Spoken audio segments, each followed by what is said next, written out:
మహిమోన్నతుడు ఘనమైన ప్రభువైన యేసుక్రీస్తు నామమున మీ అందరికీ శుభోదయం. దేవుని యొక్క అనుదిన మన్నా ద్వారా మీరు బలపడుతున్న నమ్ముచున్నాను. మీకు ఎలాంటి ప్రార్థనాంశములో మాకు తెలియజేస్తున్నట్లయితే మీ కొరకు ప్రార్థన చేస్తాం. అద్భుతంగానే పరలోక కుటుంబ పరిచర్య మందిర పనుల కొరకు నిర్మాణ పూర్తి కొరకు అనుదినము మీ ప్రార్థనలో ప్రార్థన చేయవలసిందిగా కోరుకుంటున్నాను. నేటి యొక్క వాగ్దానము లోకా సువార్త 14వ అధ్యాయము 11వ వచనం. తాను హెచ్చించుకొను ప్రతివాడును తగ్గింపబడును, తాను తగ్గించుకుని వాడు హెచ్చింపబడనని చెప్పాను. ప్రియ కుమార్తె, మన క్రైస్తవ జీవితంలో ప్రభు అయిన యేసుక్రీస్తు యొక్క మాటలు, ఆయన యొక్క సూచనలు ఎంతో ప్రాముఖ్యమైనవి. నేటి యొక్క యుగంలో చూస్తున్నప్పుడు ఈ సోషల్ మీడియాలో ఎవరికి వారమే మన గురించి మనం రాసుకోవడము, మన గురించి మనం తెలియజేసుకుంటున్నాం.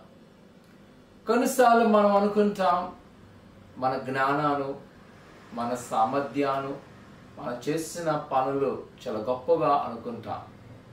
కానీ దేవుని యొక్క ఆ విషయంలో మనం గ్రహించవలసినంట, మనం ఎల్లప్పుడూ దేవుని యొక్క హస్తము కింద ఉండవలసినది.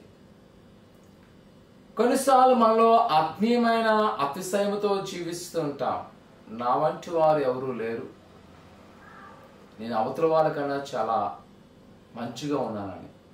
కానీ మనం గ్రహించవలసింది ఏంటంటే, మనము ఏ స్థాయికి వెళ్ళినా ఇంకనూ ప్రభువునందు తగ్గించుకోవాల్సినది. ఈరోజు మనం మంచి వాక్యం చెప్పేవారు అయితే ఇంకనూ వాక్యం చెప్పడానికి తగ్గించబడుతూ ఉండాలి. వరాలు ప్రభు ఇచ్చినట్లయితే ఆ వరాలు వినియోగించట్లో మనం తగ్గించబడుతూ ఉండాలి. దేవుడు మనకిచ్చిన ప్రతి ఒక్క వనరుల విషయంలో అతిశయపడకుండా దాని ప్రభువును స్తుతిస్తూ తగ్గించబడినప్పుడు ప్రియకుమార కుమార్తె, ప్రభు మనను హెచ్చిస్తూనే ఉంటాడు. చాలా మందిని చూసినప్పుడు వారి గర్వం, వారి అహంకారమే వారి యొక్క ఎదుగుదలను నాశనం చేయబడింది. ప్రియకుమార కుమార్తె, ఈరోజు ఒకవేళ నీ జీవితంలో ఏ కోణానైనా నీకు నువ్వు అనుకున్నావా, మన ప్రభువు చెప్తాం, ప్రభా ఈరోజు నేనేమన్నానో అది నీ దయ వల్ల మాత్రమే, నీ కృప వల్ల మాత్రమే అని కానీ నువ్వు ప్రభువుని మహిమపరిచినట్లయితే ప్రభు మిమ్మల్ని హెచ్చించబోతున్నాడు. ప్రార్థన చేసుకుందాం. పరిశుద్ధుడా దేవానికున్నారు, నీ బిడ్డలైన వారు మీరు జ్ఞాపకం చేసుకోండి. నీ దైవాశీర్వాదముతో నింపండి, నీ కృపతో నింపండి. ఇదిగోనైనా మాలో ఉన్న ప్రతి గర్వాను, అహంకారాలను తీసివేసి నువ్వు ఇచ్చిన వనరులు బట్టి నిన్ను స్తుతించుటకు సహాయం దయచేయండి.